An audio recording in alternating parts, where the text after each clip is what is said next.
This is Ralph with 13 Peppers, and in today's video we're going to be trying out the Trinidad Scorpion SR Long.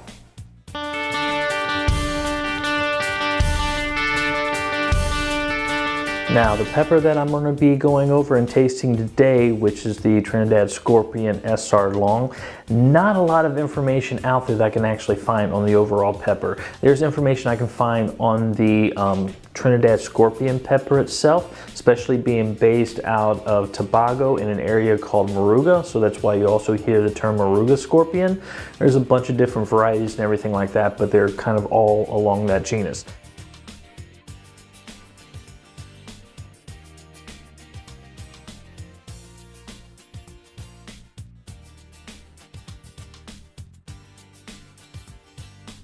Now the SR Long, I do find locations you can pick seeds up all over the place, but the history of itself, I was not able to find much out at all. I just want to cut in here real quick. I actually recorded this video a little while back, and since then I've actually come across a little bit more information when I was trying to research the pepper.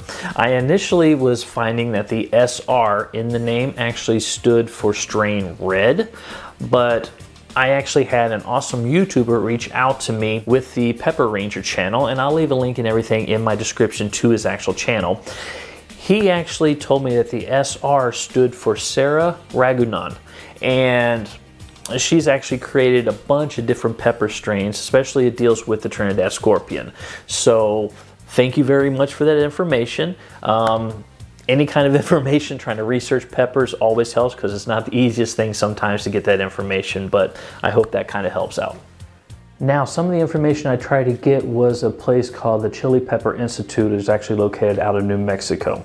And they actually were studying and cultivating the Trinidad Scorpion for quite a while, and they also claim to have the record for the very hottest pepper, being that until the Carolina Reaper came along, and then there was actually some kind of disputes on that. Now I'm going to cut in here again, and to confuse and clarify at the same time, the world's hottest pepper per Guinness is the Carolina Reaper. That's what they tested, and to hold that title's actually paid for year after year to actually maintain that. If that title wasn't paid for, then they couldn't actually call the Carolina Reaper the world's hottest. Now, since then, there's been a lot of controversy on exactly what that pepper is.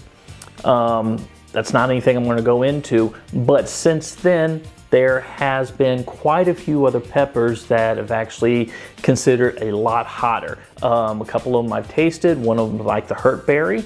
I am growing a chocolate primatoli this year, so I'm hoping that's actually going to burn me up when I actually eat it. But there is quite a few peppers which are considered hotter than the Carolina Reaper, but they have not been tested, as far as I know at this point, exactly what the Scoville scale is on that.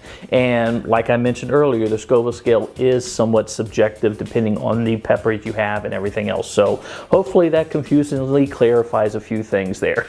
If you have any other questions, please leave any comments down below. I'll be more than happy to try to answer your specific questions you have. I wish there was more information out there on peppers, because I do find in the research it's very difficult to actually kind of track down where they originated from, where they came from. Some information out there is completely false, some other information is contradictory to each other. But yeah, it's when you're trying to actually find out who did this, who created this, and everything like that, it makes it really, really difficult. Now for the pepper itself, they are saying that the Scoville rating is anywhere right around 1.1 million on the Scoville unit scale. Now this is actually part of the Capsaicin chinese family, and let's go ahead, take a look at this, open this up, and give this a good tasting. I got a nice one right here that we're going to go ahead and slice open, and let's take a look at it. How do I want to do this? Let's go down this way.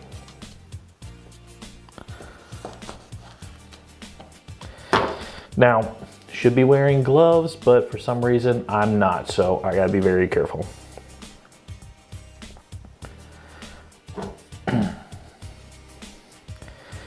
Now, pepper here, just taking a look at it. It is very, very full inside. The walls on this thing are of a medium thickness, which is nice. Very, very juicy, because I got a lot of oils and everything inside here. Overall, the seeds in here, I'd probably say there's probably about 30 seeds overall. The placenta on here is a decent thickness. Now, if I had worn gloves, it'd be a little bit easier to handle this, but I don't. So, yeah, you got the seeds and everything right there. You can see.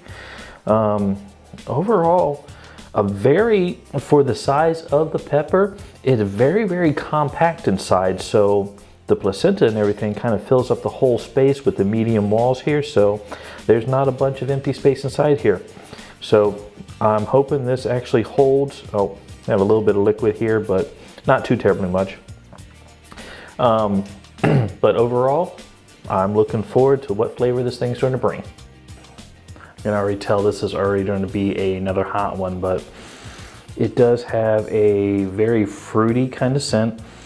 No floral scents or anything like so. I do get a fruity kind of scent out of it, but I also get a lot of a pepper hot heat scent out of it too. So yeah, here we go. Ooh, that went right up into my sinuses. Wow.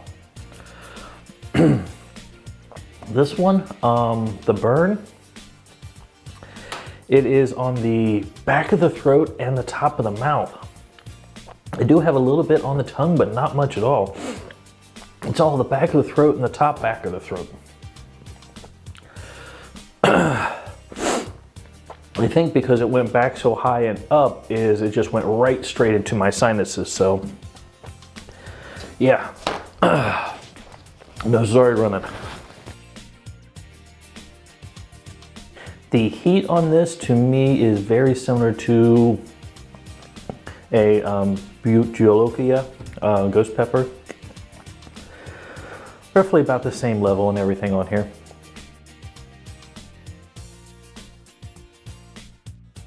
Now the burn on this is very, very consistent. It's not wavering or anything at this particular point.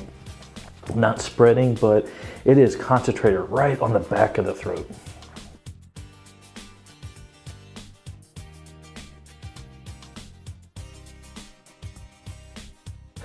Now, one of the things I was reading, it talks about the pepper itself. As you eat one, the heat is there, but then it kind of builds up over time. I'm getting a little bit of a sense of that just because the overall burn in the back of the throat's now kind of spreading onto the tongue. I don't feel an intensity of the heat per se, but an overall spreading on where the heat and the burn sensation actually is. Okay, at this particular point, the overall intensity on the back of the throat has diminished just a little bit. Like I said, it has spread up through the larger part of my mouth, top of the tongue now. I actually feel it on my lips now, which I didn't feel that initially at all. So, yeah, I mean, this is not a bad burn at all.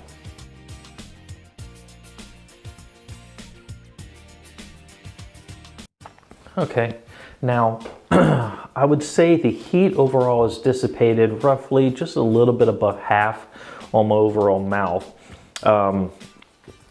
It's just kept moving. Actually, the part in my mouth that's actually burning the most right now is my lips.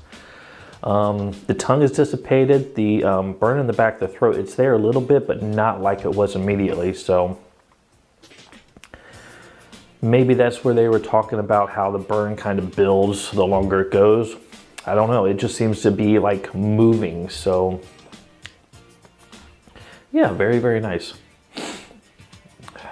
Not as hot as some of the peppers I've eaten before, but like I said, with some of the peppers that you get, there is a range of heat depending on how they're grown or whatnot. And this one I could say very, very similar to ghost pepper, so right around the 1,000,000 mark.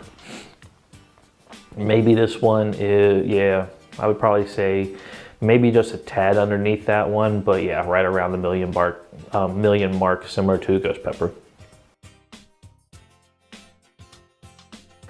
It's starting to dissipate actually on my lips now.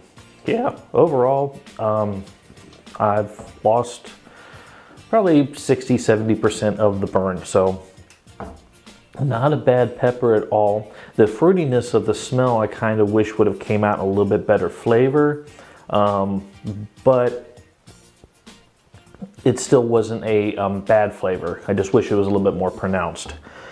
But especially with these peppers, putting them into a sauce or something, this will give you a nice burn on anything that you want to add it to. So I got plenty of these this year, and I'm looking forward to doing a couple sauces here a little bit later on. Okay, I don't think I'm going to get much changes or anything else like that. So with that, I just want to say thank you all very much for watching the video. If you like what you've seen here, please subscribe to the channel, hit that thumbs up button. It does help me out greatly. You can also follow me on a bunch of my social medias, or you can actually go to my website, which is 13peppersbyralph.com. There I have my videos posted. I have a bunch of other stuff that I'm doing and other things I'm putting on to the store overall. So with that, I just want to say thank you all very much, and you all have a very good day.